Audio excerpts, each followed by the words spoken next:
So kapag pupunta kayo ng Boracay guys, i-sure nyo lang na meron kayong sapat na budget kasi nga dito sa Boracay medyo mataas yung cost of living kahit sa mga lokal.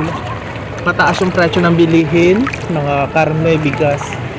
As in, mas mataas pa siya kaysa sa Manila. Yun yung mga tila dito.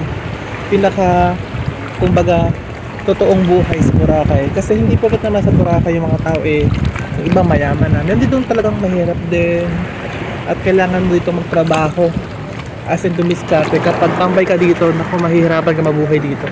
Lalo na kung wala kang sariling bahay o nagbo-boarding house ka lang. Kailangan talaga madiskarte ka. Lahat ng trabaho kaya mong gawin. Unlike, ang advantage lang dito sa Boracay, mabilis yung pera dito. Mabilis ito kumita ng pera, pero mabilis ding mawala kasi nga mataas at mahal yung mga bilihin. As in, makapaaray ka na. Siguro yung mga 500 at kukulangin talaga sa pagkain pa lang.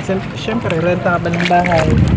Pero kung magbabakasyon ka lang dito sa Boracay, i-sure mo na meron ka talagang medyo malaki-laking pera kasi sa hotel, sa mga activities, sa pagkain, especially sa pagkain, marami doon medyo talagang nakapaaray sa presyo ng pagkain. Pero sobrang sulit naman kasi sobrang ganda dito. At sobrang, you know, look like a paradise. Para ka nasa paraiso. Ayun, kinukontinue ko pa rin yung pag-vlog ko. Kahit sa Boracay na ako. Nagsabay ko yung trabaho at saka vlogging. 1 minute later. Hi guys!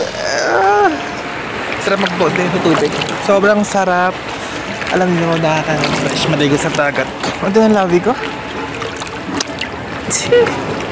Kasi araw-araw akong nasa dagat. Ayan. Sobrang sarap maligo dito. Sobrang lamig ng tubig. Hindi siya mainit. Sobrang fresh ng tubig kapag nasa Boracay ka. Ito yung pinaka-ano talaga, anti-stress. Stress, ano ko to? Reliever kapag sobrang na akong naka-toxican sa paligid. The best talaga ang dagat sa katawan. Vitamin C. Oh my gosh. Doon dumadapo yung mga bat. Yung mga ano. Ang tawag to? Bat nga. Ang tawag. Sa Tagalog, hindi ko alam. So kapag umaga dito sa Balingsay, punong-puno yan ng mga bangka. Kasi marami dito nag-island hopping. Tuwing hapon lang talaga dito. More on local lang. Local yung pupunta para maligo. Tsaka mag-swimming. Kaya the best. Kasi tahimik lang. Chill-chill lang dito. At masarap maligo.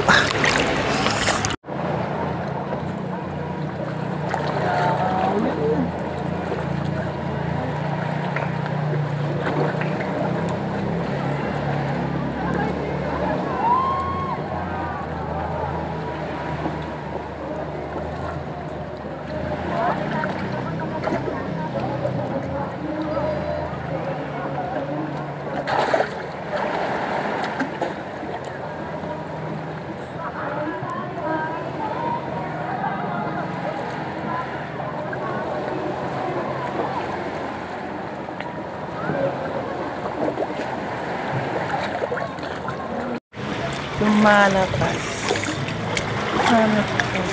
Paano breathe? Basta.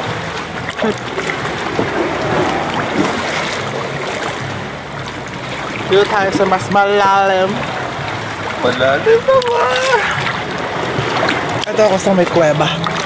Papasok. Uy. Oh. Ito maraming talangka. Talangka. Dito tayo sa may nag-island housing. Sheesh, ganda. Sunset na ngayon. Okay.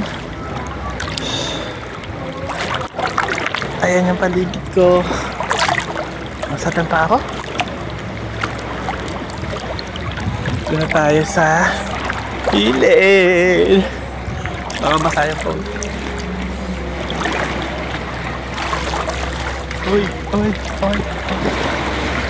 Daming isda dito, may liit. Ayun na. Hindi ba tayo sa camera? Hindi makita. stand by me. Ayun, linaw. Uy, paalis na sila. Paalis na sila. Paalis na sila. Nagburake na ba ang lahat? Just. Ito na ako sa gilid kasi ang lakas ng alon doon.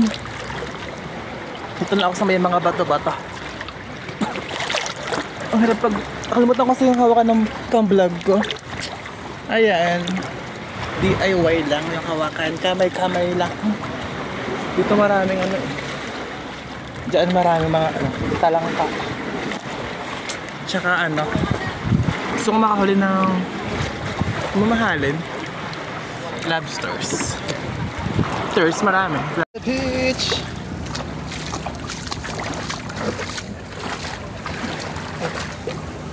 Iwan ko muna itong aking damit. Ang dami ng isda guys. Grabe. Peta ko sa'yo. Ang daming isdang maliliit oh. Ayan. Ito siya. Ito yung view ng aking pinagliliguan ngayon. Ito sa Balenghay Beach, Boracay. Ayan, mga activities. Dito marami.